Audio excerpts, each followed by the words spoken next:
நாடாளுமன்றத்தில் மூன்றாவது ஒரு பெரிய கட்சியாக அல்லது நான்காவது கட்சியாக இப்போ சமாஜ்வாடி இருக்கிறதுனால யார் வராங்கிறத நம்ம பார்க்க வேண்டியிருக்கோம். சமாஜ்வாடி மூன்றாவது அல்லது நான்காவதாக டிஎம்சி வருவதற்கான இடங்கள் அப்படிங்கிறது இருக்கிறது. இப்போ இது மேற்கு வங்கத்தை எப்படி பார்க்குறீங்க திரு ஸ்ரீராம் சேஷாத்ரி?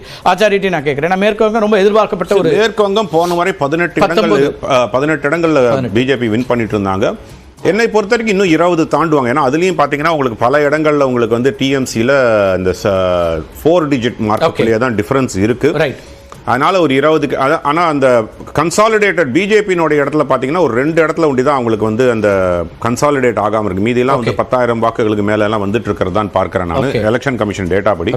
ஸோ அதனால் வந்து மேற்கு வங்கம் இன்னும் ஒரு 50-50 பாயிண்ட்டுக்கு வருதா. ஆனால் மேற்கு வங்கத்தில் வந்து எதிர்பார்ப்பு என்ன இருந்ததுன்னா 25 ஹையஸ்ட் எதுவும் சொல்ல முடியாதுன்ற அளவுக்கு பேசிட்டு இருந்த மாதிரி அந்த சேஞ்ச் வரலன்னு தான் பார்க்கிறேன்.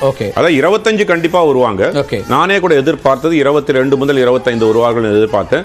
பல கருத்து கணிப்புகள் பல பேர் வந்து மேற்கு வங்கம் போயிட்டு வந்தவங்க என்ன சொன்னாங்கன்னா, நாங்க வந்து ஹையர் மார்க் எவ்வளோன்னு கொடுக்க மாட்டோம், ஏன்னா அது வந்து அது டிட்டர்மைன் பண்ண இடத்துல இல்லைன்ற மாதிரி சொன்னது. அந்த ஒரு சேஞ்ச் வந்து வேறு விதமா இருக்கு அப்படின்னு நான் பார்க்கிறேன். ஓகே, எப்படி பார்க்குறீங்க நீங்க? நிறைய ஒரே நேரத்தில் மல்டிபிள் வேலைகள் இருக்கக்கூடிய ஒருத்தர், மேற்கு வங்கத்தை பத்தி உங்க கருத்து என்ன சொல்லுங்க? மேற்கு வங்கம் எதிர்பார்க்கப்பட்ட இடத்துல இருக்கா? என்ன பார்த்துட்டு இருக்கீங்க? எஸ் இல்ல, நிச்சயமாக இது வந்து பாஜக வந்து அதனுடைய சீட்டு தக்க வைக்குமா இல்லையாங்கிறதா என்னை பொறுத்தவரை ஒரு பெரிய. ஏன்னா மேற்கு வங்கம் தான் அவங்க கொஞ்சம் கூடுதலான இடங்களை எதிர்பார்த்த ஒன்றாகவும் இருந்துச்சு. ஆமா, மேற்கு வங்கம், தமிழ்நாடு, கேரளால எல்லாம் வந்து எதிர்பார்த்தாங்க. இப்போ கேரளால மட்டும் 2 இடத்துல லீடிங் இருக்கிறாங்க. அது பெரிய ஒரு அப்செட்டாக தான் பார்க்க வேண்டியதா இருக்கிறது. இப்போ மேற்கு வங்கத்தை பொறுத்தவரை நிச்சயமாக ஸ்ரீராம் சார் சொன்ன மாதிரி அப்பர் லிமிட் யாருக்கு இல்லைன்னு பார்த்தீங்கன்னா என்னை பொறுத்தவரை திரிணாமுல் இல்லைன்னு தான் நான் பார்க்குறேன். அதாவது 3 முறை ஆட்சியில் இருந்த பிறகு கூட ஒரு ஆட்சிக்கு வந்து மறுபடியும் வந்து மக்கள் வாக்களிக்கிறார்கள். இது அட்லீஸ்ட் 27 இடத்துல வந்து அவர்கள் வந்து முன்னிலையில் இருக்கிறாங்க. பார்த்தீங்கன்னா அது சாதாரண முன்னிலையிலும் கிடையாது. எல்லாமே வந்து 5,000 7,000 அந்த இடத்துல அந்த ரேஞ்சில் தான் நான் பார்த்தேன். அதன் பிறகு மாறி இருக்கான்னு தெரியல. சொல்லுங்க. இல்ல, ஏன்னா நிறைய இடத்துல பாத்தீங்கன்னா சிங்கிள் டபுள் நம்பர்ஸ்ல 98 6 இந்த விதத்துல தான் முன்னிலையில் மாறி இருக்குது. அப்ப மாறி இருக்கு, அதுதான் பார்க்கிறேன். சோ அது என்னை பொறுத்தவரை வந்து நிச்சயமாக திரிணாமுல் வந்து தன்னுடைய அந்த எக்ஸிஸ்டிங் சீட்ஸை வந்து தக்க வச்சிருந்தா நான் பார்க்கிறேன். அப்போ அங்க ஒரு நிச்சயமாக ஒரு பெரிய டஃப் கான்டெஸ்ட் நடக்குது. இது காங்கிரஸ் வந்து ஒரு இடத்துல லீடிங் இருக்குதுன்னு பார்க்கறதே ஒரு பெரிய ஒரு விஷயமா. மேற்கு வங்கத்துல காங்கிரஸ் ஒரு முன்னிலை அப்படிங்கிற ஒரு இடம் அதீர் ரஞ்சன் சௌத்ரினால தான் இப்போ வந்து திரிணாமுல் கூட ஒரு பெரிய ஒரு இது நடக்கவில்லை. ஏனென்றால் ஆல் இந்தியா டேலி ஒரு தடவை பார்த்தலாம். மேற்கு வங்கம் பார்க்கிறோம். ஆல் இந்தியா டேலியில் ஒரு இன்னொரு அம்சம் நம்ம விவாதிக்க வேண்டிய அம்சம் அப்படி பார்க்கறதுல தேர்தல் ஆணையத்தினுடைய ஆல் இந்தியா டேலியும் பார்க்கலாம். ஓகே, மக்களவையில் இப்போதைக்கு இருக்கக்கூடியதில் 304 இடங்களில் என்டிஏ, இந்தியா கூட்டணி 217, மற்றவர்கள் 22 பார்க்கிறோம். தேர்தல் ஆணையத்தினுடைய அந்த பக்கத்துக்கு போயிடலாம். ஆல் இந்தியா டேலி நம்ம பார்த்தோம்னா பாரதிய கட்சிக்கு இப்போது 229 இடங்களில் முன்னிலை அப்படிங்கிறத பார்க்குறோம். காங்கிரஸ் 99 இடங்கள் முன்னிலை வைக்கக்கூடியதை பார்க்குறோம். 98 இடங்களில் முன்னிலை வைக்கிறது காங்கிரஸ், 34 இடத்துல சமாஜ்வாடி, 23 இடத்துல திரிணாமுல் காங்கிரஸ், 17 இடங்களில் திமுக, தெலுங்கு தேசம் 15 இடங்கள் அப்படிங்கிறதெல்லாம் பார்க்குறோம். அதில் இன்னொரு முக்கியமான கவனிக்க வேண்டிய அம்சமாக நான் பார்க்கறது, இப்போதைய நிலையில் காங்கிரஸினுடைய ஓட் ஷேர் 27% இருக்குது திரு ஸ்ரீராம் சேஷாத்ரி. 27 அப்படிங்கிறது வந்து அவங்க ஏற்கனவே பெற்ற வாக்குகள் இருந்து கூடுதலான ஒரு 6-7% வாக்குகள் அகில இந்திய அளவில் நம்ம நம்பர்ஸா என்ன கன்வெர்ட் ஆகுது அப்படிங்கிறதெல்லாம் பார்க்க வேண்டியிருக்கு. பாஜகவுடைய வாக்கு அதேபோல காங்கிரஸினுடைய வாக்கு இந்த இரண்டும் நம்ம வந்து கவனிக்கிறோம். அப்கோர்ஸ் 39.7% வாக்குகளோடு பிஜேபி முன்னிலை இருக்குது அகில இந்திய அளவில் அவர்களுடைய வாக்கு சதவீதம் அப்படிங்கிறது. காங்கிரஸினுடைய வாக்கு சதவீதம் 27%க்கும் சற்றே கூடுதலா 27.08 அப்படிங்கிற இடத்துல இருக்கிறத பார்க்குறோம். எப்படி பார்க்குறீங்க?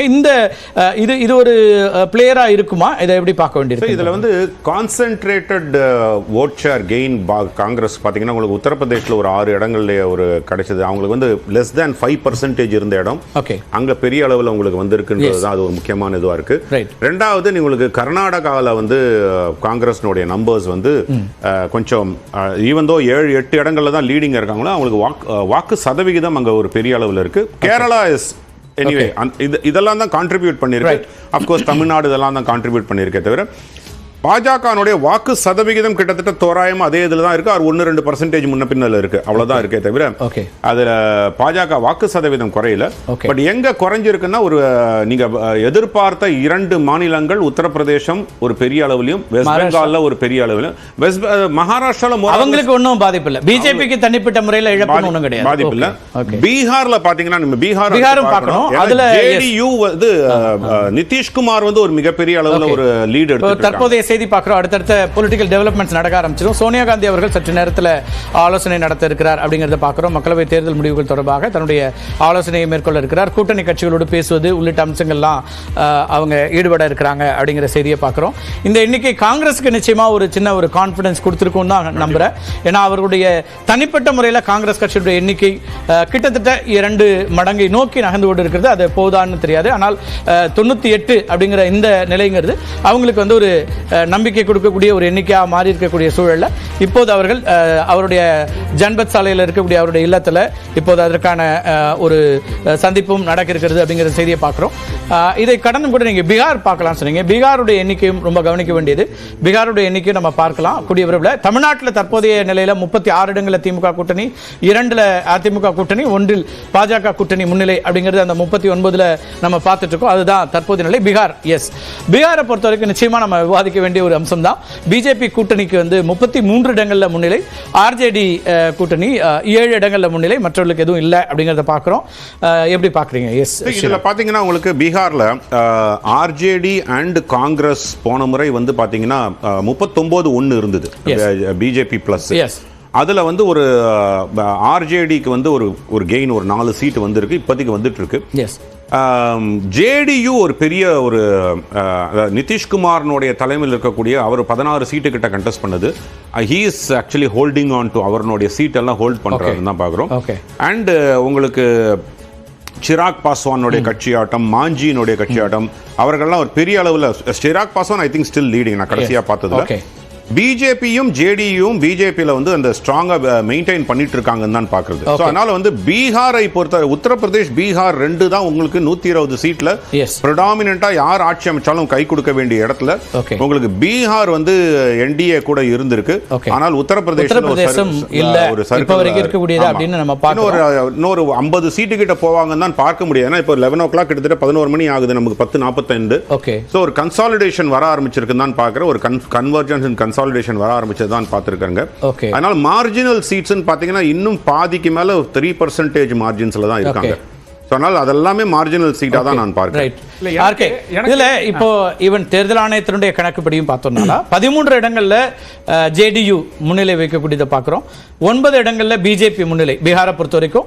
5 இடங்கள்ல இவங்க ராம்விலாஸுடைய கட்சி அவங்க 5 இடங்கள்ல முன்னிலை வைக்கிறாங்க. ஆர்ஜேடி 5 இடங்கள்ல முன்னிலை வைக்குது. சிபிஐ எம்எல் 2 இடங்கள்ல முன்னிலை வைக்கிறாங்க.